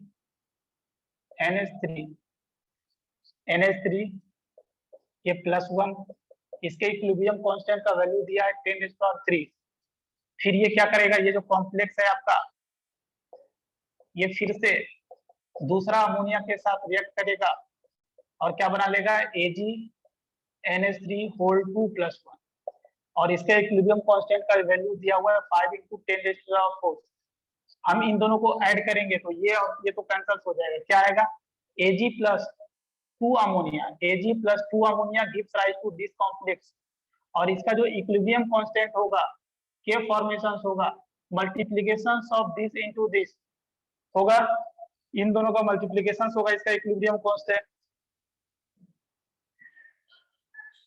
मैं ये बोल रहा हूं कि जैसे यहाँ पर एक कॉम्प्लेक्स है Ag+1 + 2 ammonia gives rise to AgNH3 whole 2 +1, तो इसका जो Kf का वैल्यू है ना वो दिया हुआ है 5 × 10⁻7। कैसे आया, ये दोनों को मल्टीप्लाई करने से आया। और एक और कॉम्प्लेक्स है Ag+Cn-, ये कॉम्प्लेक्स बना रहा है AgCn होल 2 +1, और इसका Kf का वैल्यू है that one is 7.5 × 10⁻90। इसका Kf का वैल्यू हाई क्यों है, इसका Kf का वैल्यू इसके कंपैरिजन में, इसका Kf का वैल्यू हाई इसलिए है, इसका मतलब होता है ये कॉम्प्लेक्स ज्यादा स्टेबल है इसके कंपैरिजन में, as its Kf value is very high. इसका Kf का वैल्यू क्यों हाई है, क्योंकि ये जो देख रहे हो साइनाइड देख रहे हो, cyanide is a strong base as compare to ammonia.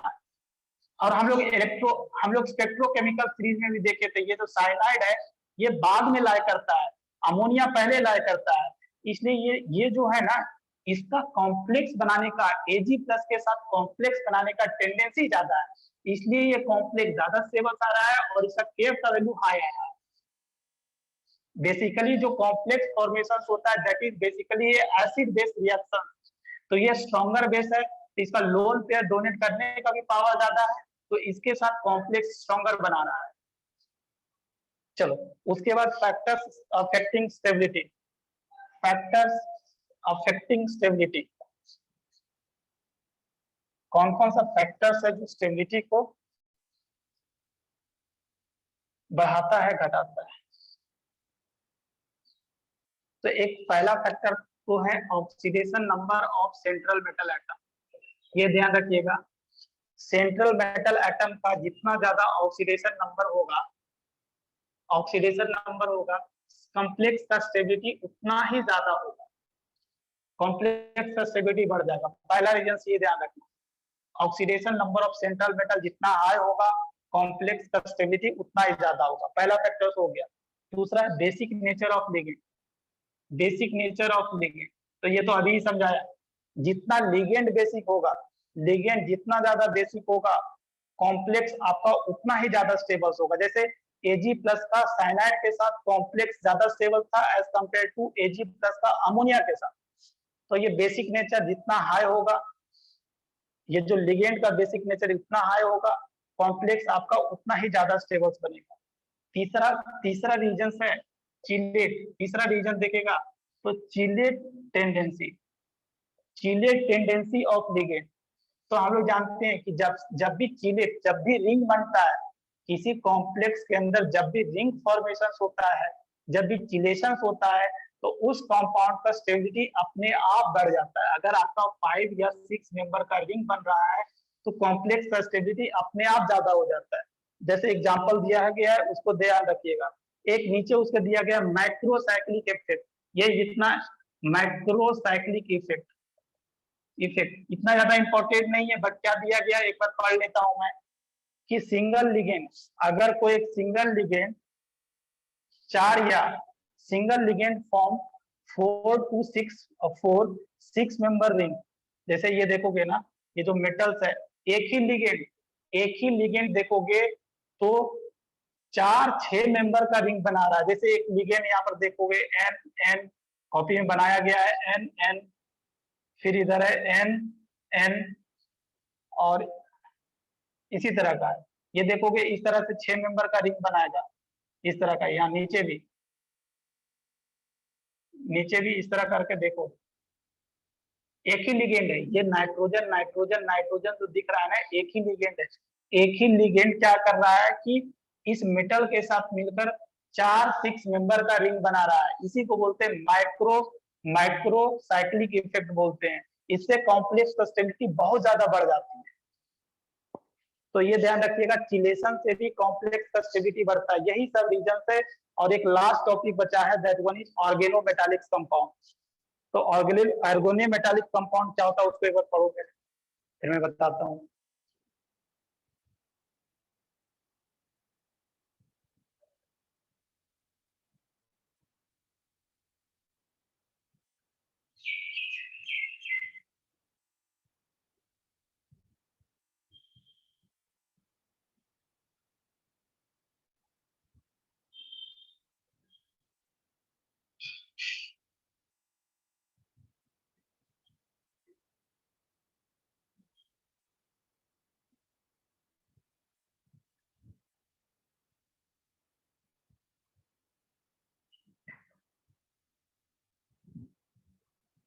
आज एक क्लास और है ना? Yes sir. क्लास और यस हाँ, सर। तो आज होगा ना, तो आज हम बोरॉन फैमिली शुरू करेंगे। इसको आधा घंटा के अंदर मैं ऑर्गेनोमेटालिक कंपाउंड समझाऊंगा। ये चैप्टर अभी कंप्लीट हो जाएगा।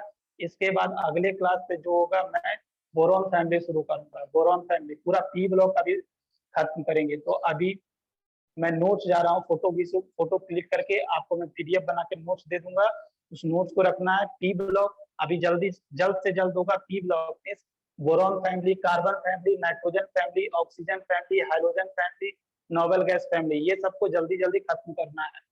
तो जो नोट्स दूंगा उसी को आपको बार बार पढ़ना है, बार बार पढ़ना है, और उसको एक बार घर से जरूर पढ़ कर आए, क्योंकि नोट्स में आपको इस तरह से लिखा गया है कि मोस्ट ऑफ द चीजें समझ में आ जाएगा।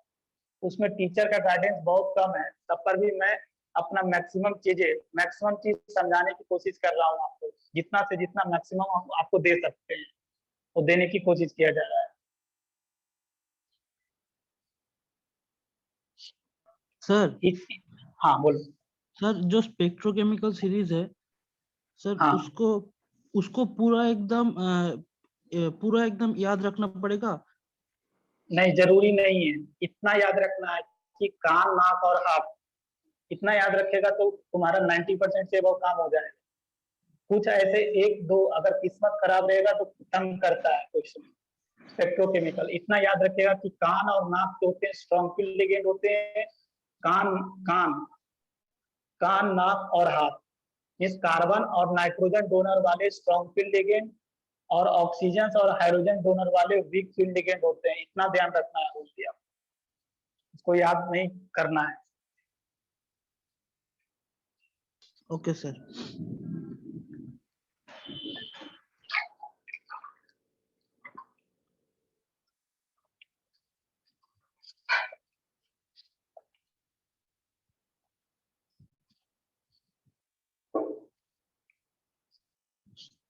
अब ये ऑर्गेनोमेटालिक कंपाउंड होते क्या हैं, इसको समझ लो। ये ऑर्गेनिक केमिस्ट्री में भी थोड़ा सा बताया हूँ। ऑर्गेनोमेटालिक कंपाउंड जैसे ग्रिग्नार्ड रिएजेंट हो गया, फ्रैंकलिन रिएजेंट हो गया, गिलमैन्स रिएजेंट हो गया, ये सब क्या है? ऑर्गेनोमेटालिक कंपाउंड है। Organometallic compound. तो इसमें क्या होता है? मेटल्स, क्या, कार्बन और मेटल, मेटल या बोलना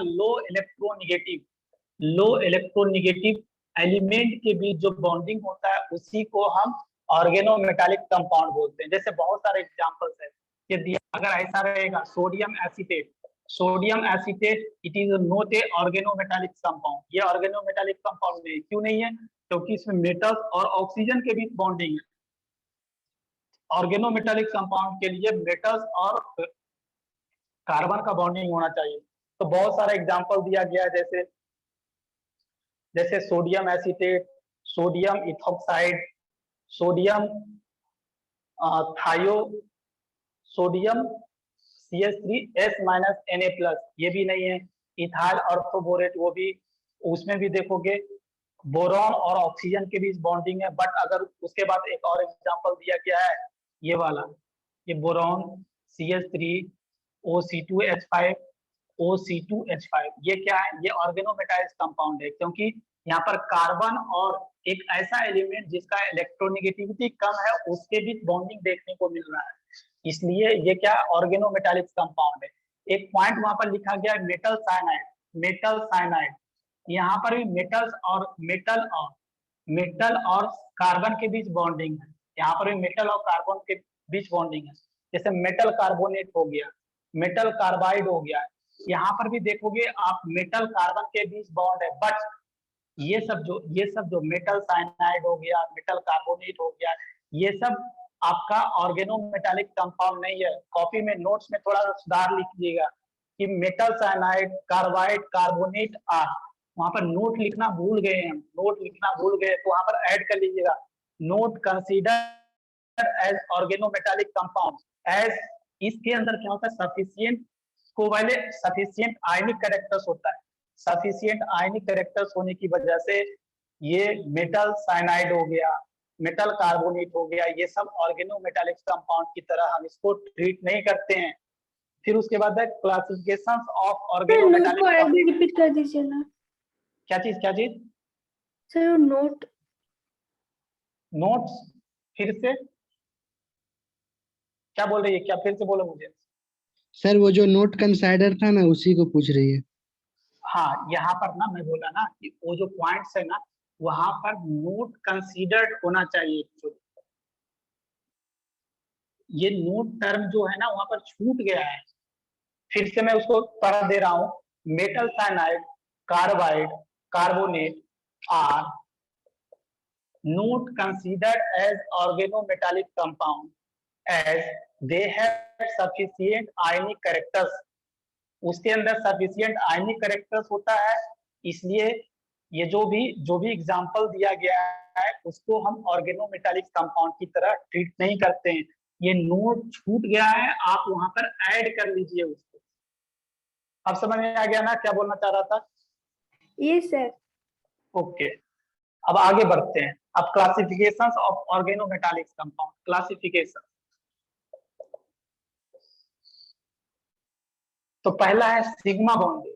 एक सिग्मा बॉन्डेड होते हैं और एक पाई बॉन्डेड होते हैं। सिग्मा बॉन्डेड में क्या होगा, उसमें देखो साफ साफ लिखा गया है कि there will be a sigma bond between carbon and carbon और मेटल के बीच क्या होगा, सिग्मा बॉन्ड होगा, उसको हम बोलेंगे सिग्मा बॉन्डेड ऑर्गेनोमेटालिक कंपाउंड।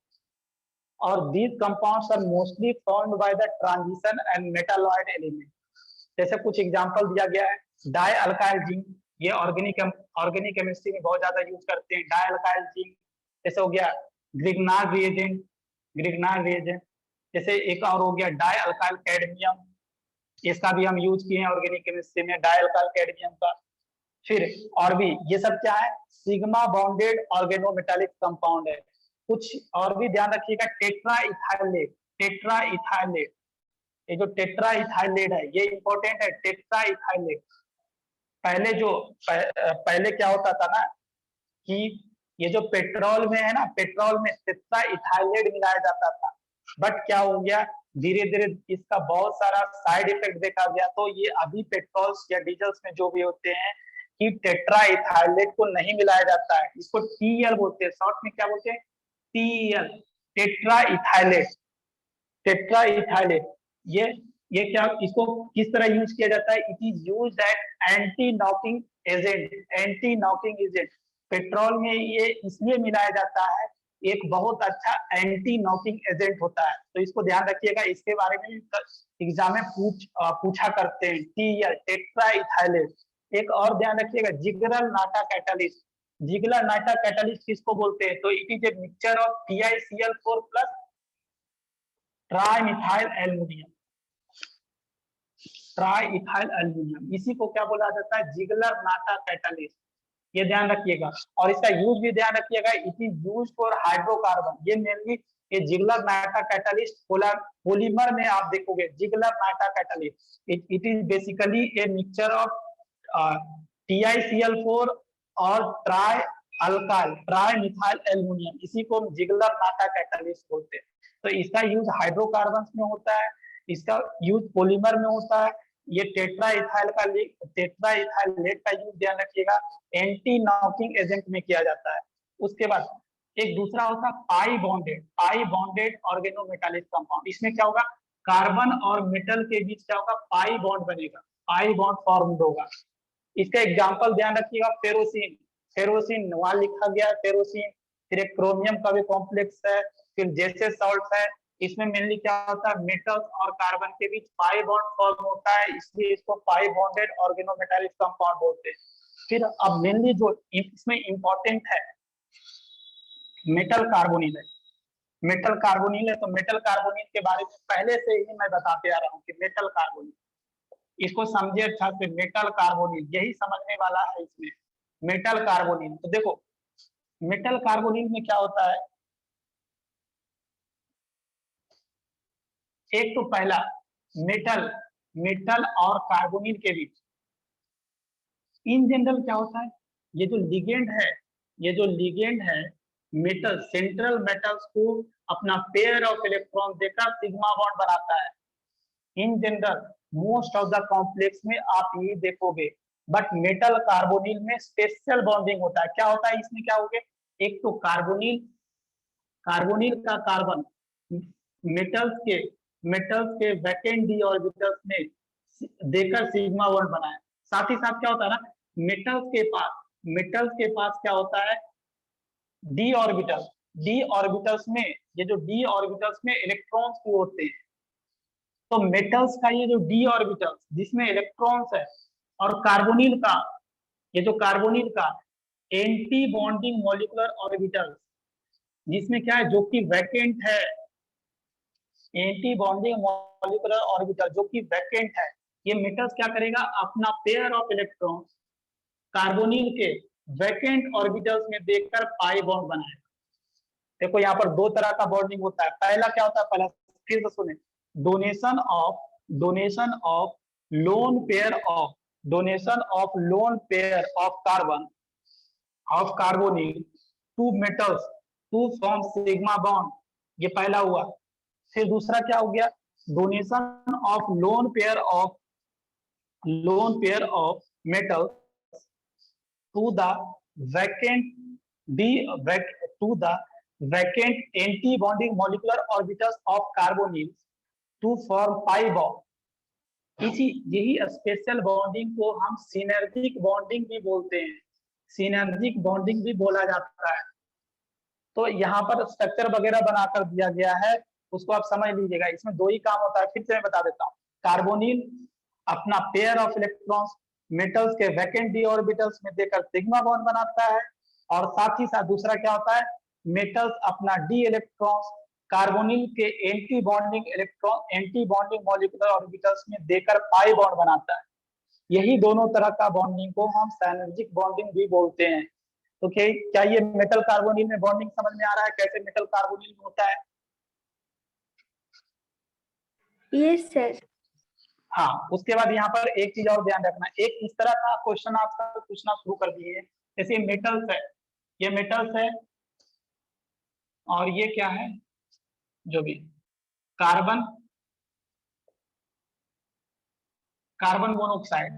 तो यहाँ पर क्या होता है, यहाँ पर आपका सिग्मा बॉन्ड भी बनता है, और साथ ही साथ आपने देखा था कि ये पाई बॉन्ड भी बनता है ऐसा।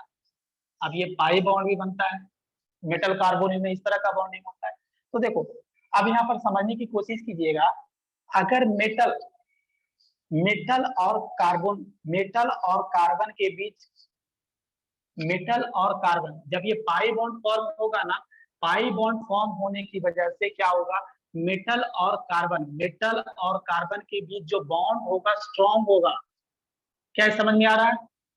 क्योंकि अभी पहले तो ओनली सिग्मा बॉन्ड था, बट अभी जब मेटल अपना डी इलेक्ट्रॉन कार्बोनिल के एंटी बॉन्डिंग में इलेक्ट्रॉन देना शुरू कर दिया, तो पाई बॉन्ड भी बनना शुरू हो गया। तो ये जो मेटल कार्बन के बीच जो बॉन्ड है स्ट्रॉन्ग होना शुरू हो गया। तो हम क्या बोलेंगे, बॉन्ड ऑर्डर बढ़ना शुरू हो गया। अगर बॉन्ड ऑर्डर मेटल कार्बन के बीच बढ़ना शुरू हो गया, अगर ये बॉन्ड बढ़ना शुरू हो गया, बॉन्ड स्ट्रेंथ बढ़ना शुरू हो गया, तो ये जो कार्बन और मोनोऑक्साइड के बीच जो बॉन्ड होता है ये वीक होता जाता है, ये बॉन्ड स्ट्रॉन्ग होता जाता है और ये बॉन्ड वीक होता जाता है। समझ रहे हो? अगर ये वीक होता जाएगा तो क्या होगा, ये बॉन्ड ऑर्डर क्या होगा, डिक्रीज होगा। कार्बन मोनोऑक्साइड के बीच जो बॉन्ड ऑर्डर होगा डिक्रीज होगा, और बॉन्ड लेंथ क्या होगा, इंक्रीज होगा। क्या ऐसे समझ में आ रहा है, बताओ? क्या फिर से बता दे? Yes sir. समझ में आ रहा है ना? मैं ये बोला कि मेटल कार्बन के बीच जो बॉन्ड है स्ट्रॉन्ग हो रहा है, मींस बॉन्ड ऑर्डर बढ़ रहा है, बॉन्ड लेंथ कम रहा है। बट ये कार्बन मोनोऑक्साइड के बीच बॉन्ड वीकर होता जा रहा है, इसके कारण बॉन्ड ऑर्डर डिक्रीज होगा, बॉन्ड लेंथ इंक्रीज होगा। एक को जैसे क्वेश्चन दिया हुआ है, एक कॉम्प्लेक्स दिया हुआ है और उसने पूछ रहा है, ये देखो मैग्नीज का कॉम्प्लेक्स है, ऐसा है।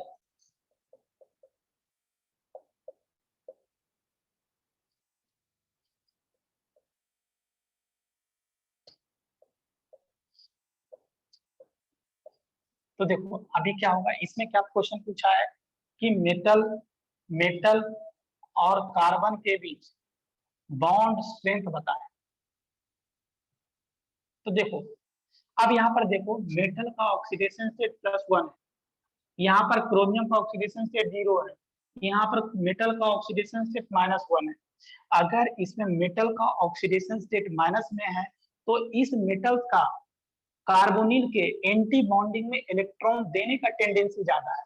अगर इलेक्ट्रॉन देने का टेंडेंसी ज्यादा है तो हम क्या बोलेंगे, मेटल कार्बन के बीच बॉन्ड स्ट्रेंथ ज्यादा होगा। क्या समझ में आ रहा है ना? फिर उसके बाद क्या हो जाएगा, 0 वाला, इस क्रोमियम का मेटल्स के एंटी बॉन्डिंग में इलेक्ट्रॉन देने का टेंडेंसी थोड़ा कम है, यहाँ पर ज्यादा था यहाँ पर कम है, और इसका यहाँ पर मैंगनीज तो +1 ऑक्सीडेशन स्टेट में हो गया, तो यहाँ पर मेटल्स का लिगेंड के वैकेंट ऑर्बिटल्स में इलेक्ट्रॉन देने का टेंडेंसी और कम जाएगा। तो यहाँ पर ऑर्डर क्या हो जाएगा, इस तरह का ऑर्डर हो जाएगा। बताओ, अगर आपको एक क्वेश्चन पूछा है कि कार्बोनिल, इसमें तो अच्छा ये सब कार्बोनिल ही था, कार्बोनिल ही था। एक क्वेश्चन पूछा है कि CO बॉन्ड लेंथ बताएं, तो सबसे ज्यादा CO बॉन्ड लेंथ कहाँ होगा बताओ, CO बॉन्ड लेंथ कहाँ सबसे ज्यादा होगा इन तीनों कॉम्प्लेक्स में? सर वो विनाइल का कंपाउंड। हाँ, विनाल का कंपाउंड, ये जो वेनेडियम का कंपाउंड है ना, इसमें सबसे ज्यादा होगा, वेनेडियम कंपाउंड में ज्यादा होगा, क्योंकि यहाँ पर ये मेटल और कार्बन के बीच, वेनेडियम और कार्बन के बीच बॉन्ड अगर स्ट्रांग होगा तो कार्बन ऑक्सीजन के बॉन्ड के बीच बॉन्ड वीकर होगा, बॉन्ड ऑर्डर कमेगा, बॉन्ड ऑर्डर कम होगा तो आपका बॉन्ड लेंथ बढ़ जाएगा ऑटोमेटिकली। चलो, तो ये भी हो गया। उसके बाद bonding in pi bond, bonding in pi donor and pi acceptor, उसको पढ़ो, उसको समझना बहुत इजी है। अभी यहाँ पर क्या था, इस केस में क्या था, इस केस में क्या था, मेटल और ये लिगेंड था। अभी क्या करेगा, लिगेंड अपना पाई इलेक्ट्रॉन मेटल्स के वैकेंट ऑर्बिटल्स में देगा, और साथ ही साथ मेटल अपना जो इसके जो डी इलेक्ट्रॉन्स है ना, डी इलेक्ट्रॉन इसके वैकेंट डी ऑर्बिटल्स या एंटी बॉन्डिंग में देकर पाई बॉन्ड बनाया, तो इसलिए इसको बोला है पाई डोनर। ये जो लिगेंड है अपना पाई इलेक्ट्रॉन डोनेट कर रहा है, और साथ ही साथ क्या, पाई एक्सेप्टर साथ ही साथ पाई इलेक्ट्रॉन एक्सेप्ट भी कर रहा है, इसलिए इसको पाई डोनर पाई एक्सेप्टर बोल रहे हैं। उसको एक बार पढ़ लीजिए, पढ़ो उसको।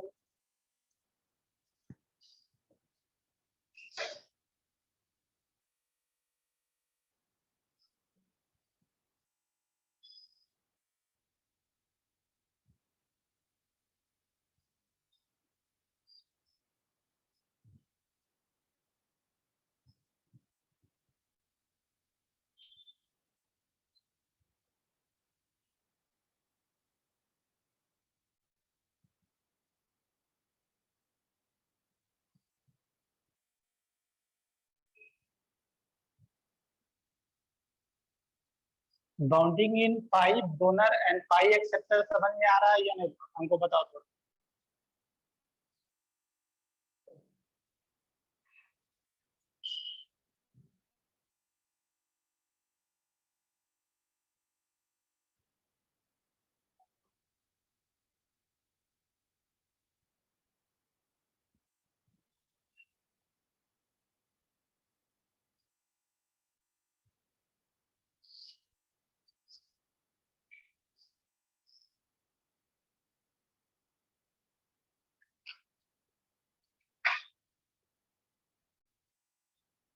Bounding in pi donor and pi acceptor ligand समझ में आ रहा है? सर और एक बार बोल दीजिए ना।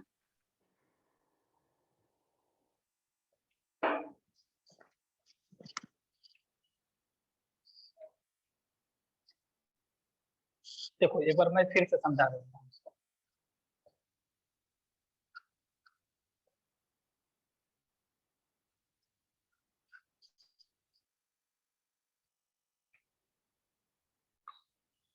देखो पहला है इसमें फॉर्मेशन ऑफ सिग्मा बॉन्ड।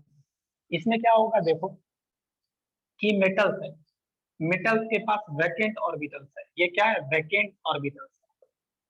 अब ये लिगेंड है, लिगेंड के पास यहाँ पर ध्यान रखना, ये इस तरह से ये पाई इलेक्ट्रॉन, ये लिगेंड के पास जैसे यहाँ पर कार्बन, ये एसिटिलीन है इस तरह से।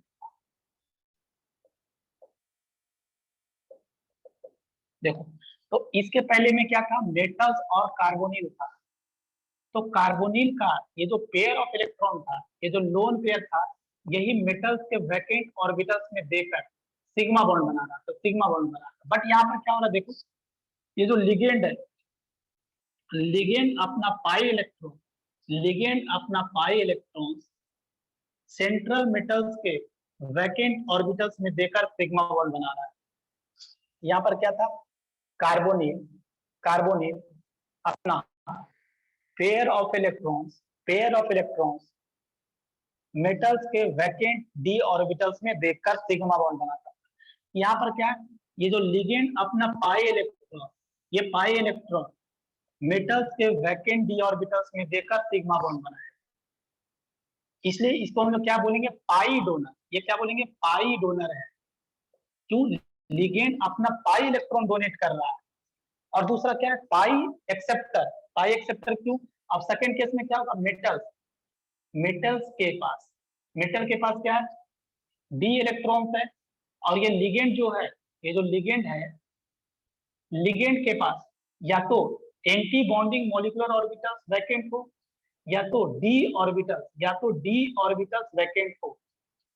ये क्या करेगा, लिगेंड अपने वैकेंट डी ऑर्बिटल्स या vacant anti bonding molecular orbitals में क्या करेगा, इस डी इलेक्ट्रॉन को एक्सेप्ट कर पाई बॉन्ड बनाए। इसलिए क्या बोलेंगे, ये अपना पाई इलेक्ट्रॉन डोनेट कर सिग्मा बॉन्ड बना रहा है, ये अपना डी इलेक्ट्रॉन डोनेट कर पाई बॉन्ड बना रहा है। इसलिए पाई डोनर, पाई एक्सेप्टर, लिगेंड इसको बोलते हैं। अब ये समझ में आ गया? Yes sir. उसके बाद एप्लीकेशन और कोऑर्डिनेशन कंपाउंड, तो उसको मैं आपको पढ़ने का जिम्मेदारी दे रहा हूँ। एक पहला जो है ये डीएमजी देख लेना। डीएमजी तो मैं पहले भी बताया था। डीएमजी का क्या फुल फॉर्म था, बताओ मुझे। Sir dimethyl glyoxime. हाँ, डाइमिथाइल ग्लाइऑक्सीनेटो, इसका स्ट्रक्चर भी बताया था, N और ये OH था, यहाँ पर C डबल बॉन्ड N और ये O माइनस था, और यहाँ पर क्या था ऐसा, ये मिथाइल, 2 मिथाइल ग्रुप था, ये डाइमिथाइल ग्लाइऑक्सीनेटो। ये वाला ध्यान रखना, ये निकेल 2+ 2 DMG के साथ कंबाइन कर एक कॉम्प्लेक्स बनाता है, DMG होल 2, और इस निकेल के ऊपर +2 ऑक्सीडेशन स्टेट है, क्योंकि DMG के ऊपर देखेगा ओवरऑल -1 चार्ज है, इसके -2 चार्ज होगा। 2 DMG है ना, इसे निकेल के ऊपर +2 चार्ज। तो अभी क्या होता है, निकेल अपना बीच में ऐसा बैठा रहता है, ये निकेल है। तो यहाँ पर क्या होता है, एक्चुअली ऑक्सीजन डोनेट नहीं करता, नाइट्रोजन अपना लोन पेयर डोनेट करता है, ये नाइट्रोजन अपना लोन पेयर डोनेट करेगा। इसी तरह एक DMG और होगा, ये नाइट्रोजन अपना डोनेट करेगा, यहाँ पर एक और नाइट्रोजन होगा, डोनेट करेगा। अगर निकेल का कोऑर्डिनेशन नंबर पूछा जाए तो हम बोलेंगे 4, क्योंकि it is accepting 4 pair of electron. और साथ ही साथ जो यहाँ पर देखोगे ना, ये O-, इसके बीच हाइड्रोजन बॉन्डिंग भी होगा, यहाँ पर जो OH देखोगे इसके बीच भी हाइड्रोजन बॉन्डिंग होगा। तो ये DMG है, ये Na2+ को एस्टिमेट करने में यूज होता है। तो उससे रिलेटेड जो भी क्वेश्चंस वहां पर है, ऑक्सीडेशन स्टेट सेंट्रल मेटल का पूछ दिया है, कोऑर्डिनेशन नंबर पूछ दिया है, ये NiDMG का जो रोजी रेट PPT होता है, ये भी ध्यान रखना। तो ये इंपॉर्टेंट है। दूसरा एक EDTA के बारे में तो बताया ही। EDTA भी इंपॉर्टेंट है। इसको क्या बोलते हैं, इथाइलिन डायमीन टेट्रा एसीटेटो बोलते हैं, ये भी इंपॉर्टेंट है, इसके बारे में भी ध्यान रखना। और उसका स्ट्रक्चर बनाकर कौन सा जैसे इसमें 4 ऑक्सीजन डोनेट करता है और 2 नाइट्रोजन डोनेट करता है, इसलिए इसको हम हेक्साडेंटेट लिगेंड बोलते हैं, तो उसको भी देख लीजिएगा। फिर ये जो कॉम्प्लेक्स है K4FeCN होल 6, तो ये जो कॉम्प्लेक्स होता है Fe2+ के साथ कैसे रिएक्शन करता है, Fe2+ के साथ Fe3+ के साथ रिएक्ट कर एक कॉम्प्लेक्स बनाता है प्रूसियन ग्रुप, वो ध्यान रखोगे। Cu2+ के साथ रिएक्ट करता चॉकलेट ब्राउन कलर का PPT बनाता है, वो भी ध्यान रखोगे। ये सब कोऑर्डिनेशन कंपाउंड का एप्लीकेशन है। Zn2+ के साथ रिएक्ट कर व्हाइट कलर का PPT बनाता है। तो ये सब चीजें आपको ध्यान रखना है। और एक विल्किंसन कैटालिस्ट है, उसके बारे में पहले भी मैं बताया था। विल्किंसन कैटालिस्ट पहले भी आया था ये वाला, तो उसको ध्यान रखोगे। उसको हाइड्रोकार्बन में हम लोग यूज करते हैं, विल्किंसन कैटालिस्ट इसको बोलते हैं। इसको हम लोग जो आपका कैटालिटिक हाइड्रोजनेशन पढ़ाया था उसमें भी ये यूज होता है, इसलिए लिखा गया है कि it is used in hydrocarbon फिर सल्फाइड आयन का टेस्ट के लिए उसको ध्यान रखिएगा। उसके बाद ब्राउन रिंग टेस्ट, पहले भी एक बार ब्राउन रिंग टेस्ट आ गया। ब्राउन रिंग टेस्ट मेनली एक ब्राउन रिंग टेस्ट और भी मैं बताऊंगा जब पी ब्लॉक पढ़ाऊंगा। ये मेनली नाइट्रेट आयन, ये नाइट्रेट आयन या नाइट्राइट आयन का टेस्ट में यूज होता है, इसको टेस्ट में यूज होता है brown ring test. Brown ring test इसको मैं बाद में भी बताऊंगा, एक बार देख लीजिएगा, इसमें और कुछ नहीं है। ये बायोलॉजिकल इंपॉर्टेंस है, उसको देख लीजिएगा। बायोलॉजिकल इंपॉर्टेंस जैसे क्लोरोफिल में मैग्नीशियम होता है, फिर जैसे विटामिन बी12 में आपका कोबाल्ट होता है, हेमोग्लोबिन में आपका Fe2+ आयन होता है, इंसुलिन में जिंक आयन होता है। तो ये सब इसका बायोलॉजिकल इंपॉर्टेंस है, एक बार देख लीजिएगा। बायोलॉजिकल इंपॉर्टेंस के लिए आप एक बार एनसीईआरटी बुक जरूर पढ़ें। ऐसे तो मोस्ट ऑफ द पॉइंट को कवर कर दिया गया नोट्स में, बट बायोलॉजिकल इंपॉर्टेंस के लिए एक बार एनसीईआरटी बुक आप जरूर पढ़ें।